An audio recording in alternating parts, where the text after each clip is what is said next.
أعوذ بالله من الشيطان الرجيم بسم الله الرحمن الرحيم قالوا إنا تطيرنا بكم لئن لم تنتهوا لنرجمنكم وليمسنكم منا عذاب أليم قالوا طائركم معكم أئن ذكرتم بل أنتم قوم مسرفون۔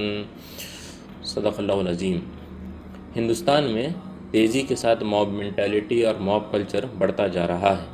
حال ہی میں جو واقعہ پیش آیا اس سے یہ بات بھی ہم پر واضح ہو گئی ہے، یہ کلچر اور یہ مینٹیلٹی صرف ایک کمیونٹی کے حد تک نہیں بلکہ پورے معاشرے کو اپنے لپیٹ میں لے لیا ہے، اور اس سے معاشرے کی تباہی بہت قریب نظر آتی ہے۔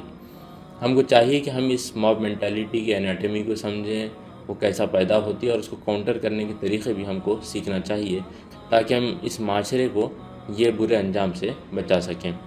سورہ یاسین کی آیت نمبر 18 میں اور آیت نمبر 19 میں اللہ تعالیٰ نے اس موب مینٹیلٹی کے ایک فریگمنٹ کو پیش کیا ہے۔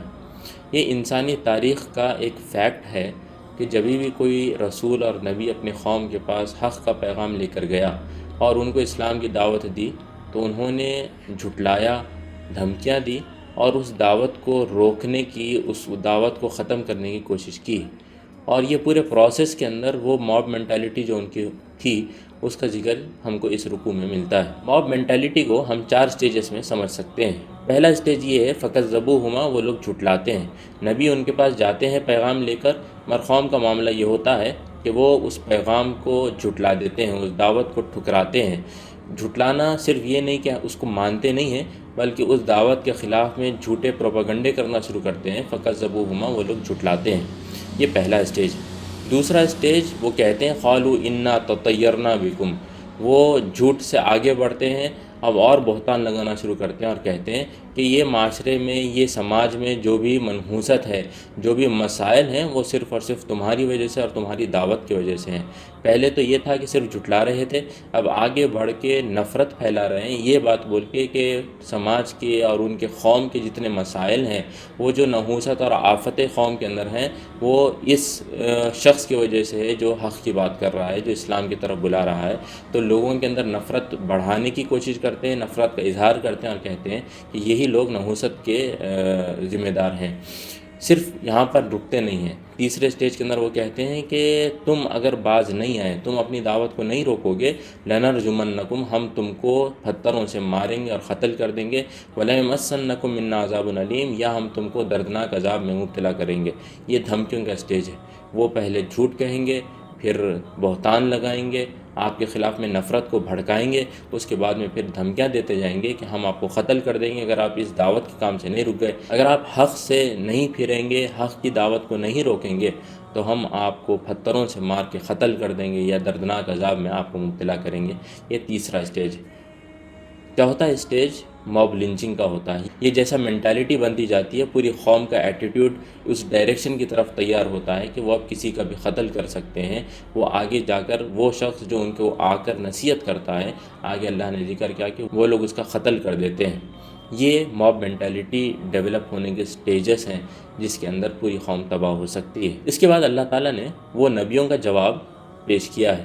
نبیوں نے کہا کہ قالوا طائرکم معکم، نبیوں نے کہا کہ جو اصل نحوست ہے، جو اصل مسائل ہیں، جو روگ ہیں، وہ تمہارے ہی طرف سے ہیں۔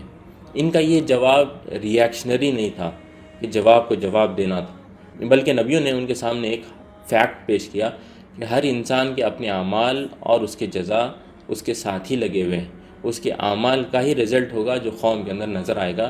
نحوست حق کی وجہ سے نہیں آتی بلکہ لوگوں کے برے انجام کی وجہ سے آتے ہیں، اور نبیوں نے وہی جواب دیا کہ قالوا طائرکم معکم، تمہاری نحوست تمہارے ہی ساتھ ہے، یہ تمہارے اعمال ہیں جس کی سزا تم کو ملتی ہے۔ ابن تیمیہ اپنی تفسیر میں کہتے ہیں کہ لوگوں کے اعمال اور ان کے جزا ہی طائرکم ہے، کہ ان کے اعمال کا جزا اور اس کے ایفیکٹس ہیں جو معاشرے کے اندر نظر آتے ہیں۔ اللہ نے قرآن مجید میں فرمایا وَكُلَّ إِنسَانٍ أَلْزَمْنَاهُ طَائِرَهُ فِي عُنُقِهِ، ہر انسان کے ساتھ اس کی منحوست یا اس کے اعمال کے ایفیکٹس اس کے ساتھ اس کے گردن میں لٹکے ہوئے ہیں۔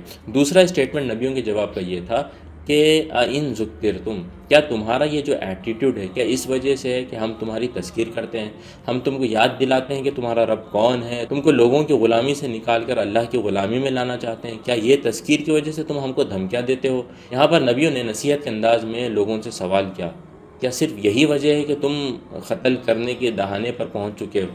اور یہ سوال ان کو سوچنے پر آمادہ کرنا تھا کہ واقعے میں وہ کیا کامن سینس استعمال کر رہے ہیں، کیا وہ لوگ جو کچھ بدلے میں نہیں چاہتے، وہ لوگ جب نصیحت کر رہے ہیں تو کیا اس کے اندر ان کو سنسیئرٹی نظر نہیں آتی ہے؟